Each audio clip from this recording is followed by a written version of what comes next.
জয় যিশু। ঈশ্বরকে ধন্যবাদ দিই। এই সময় প্রভুর বাক্য নিয়ে আরেকটি বার চলে এলাম। আজকে প্রভুর বাক্য বলছে মার্ক লিখিত সুসমাচার 16 অধ্যায় এবং 16 পদ এবং 17, 18 এবং পাঠ করব।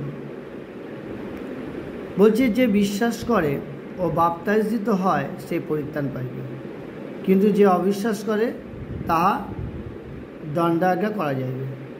এখানে ঈশ্বরের বাক্য কি বলছে? যে বিশ্বাস করে সে বাপ্তাইজিত হয় পরিত্রাণ পাইবে। যদি আপনি বিশ্বাস করেছেন, বাপ্তাইজিত হয়েছেন, তাহলে অবশ্যই আপনি পরিত্রাণ পাবেন।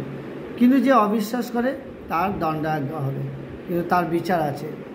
অনেকে আমরা প্রভু যিশুকে অবিশ্বাস করি, মানতে চাই না, আমরা ভাবি সব এক, কিন্তু বলছে তার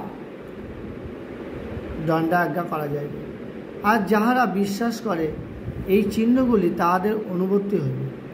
আর যারা প্রভু যিশুকে বিশ্বাস করে তাদের প্রতি এই চিহ্নগুলো অনুবর্তী হবে, যে তাহারা আমার নামে ভূত ছাড়াইবে, তাহারা নতুন নতুন ভাষায় কথা কইবে, তাহারা সর্প তুলিবে এবং প্রাণনাশক কিছু পান করিলেও তাহাতে কোনো মতে তাহাদের হানি হইবে না। তাহারা পীড়িতদের উপরে হস্তবন করিবে এবং তাহারা সুস্থ হইবে। দেখুন, আপনি যখন বিশ্বাস করছেন তখন আপনার প্রতি এই চিহ্নগুলো ঈশ্বর আপনাকে দিচ্ছে। এই চিহ্ন আপনার সাথে থাকবে। ঈশ্বর এই ক্ষমতাগুলো আপনাকে দিচ্ছে। কারণ যখন আপনাকে ঈশ্বর এই কর্তৃত্ব বা এই ক্ষমতা দেন, তখন আপনি যার মাথায় হাত রেখে প্রার্থনা করবেন, অবশ্যই সে সুস্থতা পাবে। কিন্তু আপনি প্রার্থনা করছেন কিন্তু সে সুস্থতা পাচ্ছে না, তার মানে আপনাকে বুঝতে হবে যে আপনার জীবনে কোনো ভুল আছে। কি ভুল আছে? কারণ আমরা যিশুকে বিশ্বাস করেছি, প্রভু যিশুকে বিশ্বাস করে আমরা জীবন কাটাচ্ছি, কিন্তু প্রার্থনা করতে গেলে কোনো রোগী ব্যক্তি এসে, অসুস্থ ব্যক্তি এসে তার জন্য প্রার্থনা করতে যাচ্ছি, আমরা ভয় পেয়ে যাই। কি জানি?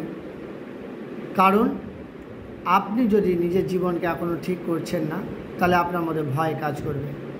দ্বিতীয়ত হচ্ছে, আপনি যদি প্রভুকে বিশ্বাস করেছেন কিন্তু আপনার মধ্যে কাজ করছে কি, যে প্রভু যিশু 2024 বছর আগে এইসব অলৌকিক কার্য করেছে, কিন্তু এখন সেটা হবে না।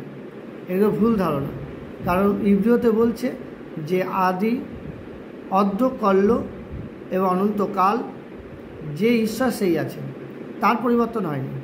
তিনি আদিতে যা করেছেন, কালকেও যেটা করেছেন, আজকেও করবেন, ভবিষ্যতেও করবেন, সেই ঈশ্বর। সেই ঈশ্বর বলছে যে আমাকে বিশ্বাস করে সে পরিত্রাণ পাবে। আর যাহারা বিশ্বাস করে তাদের এই চিহ্নগুলো, তাদেরকে কর্তৃত্ব তাদের দেওয়া হবে। তাই মথিলিখিত সুসমাচার 10 অধ্যায় 1 পদে তাই বলছে, সমস্ত রোগের উপরে, সমস্ত অশুভ শক্তির উপরে প্রভু আমাদেরকে কর্তৃত্ব দিচ্ছে। কিন্তু আমরা সেই কর্তৃত্ব ব্যবহার করতে পারছি না, কারণ ভুল। আমাদের ভয় কাজ করে। দ্বিতীয়ত হচ্ছে আমাদের মধ্যে যুক্তি কাজ করে। কি জানি এটা প্রভু করেছেন, আমার দ্বারা হবে কি? কিন্তু না, প্রভু অদ্য, কল্য, অনন্তকাল যে ঈশ্বর সেই আছেন, সেই ঈশ্বর কথা দিয়েছেন। তার কথা মুখে বলবো কি, বিরুদ্ধাচরণ হবে না।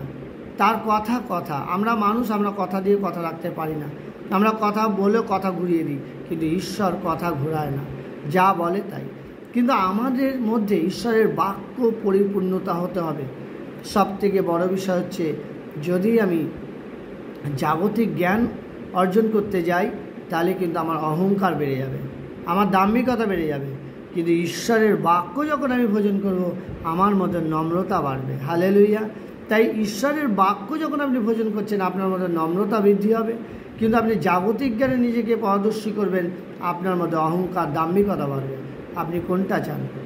অহংকার, দাম্ভিকতার জ্ঞান, নাকি ঈশ্বরের বাক্যের জ্ঞান, যা আপনাকে নম্র বানাবে, যাতে আপনি ঈশ্বরের কাজের জন্য নিজেকে ব্যবহার করতে পারবেন?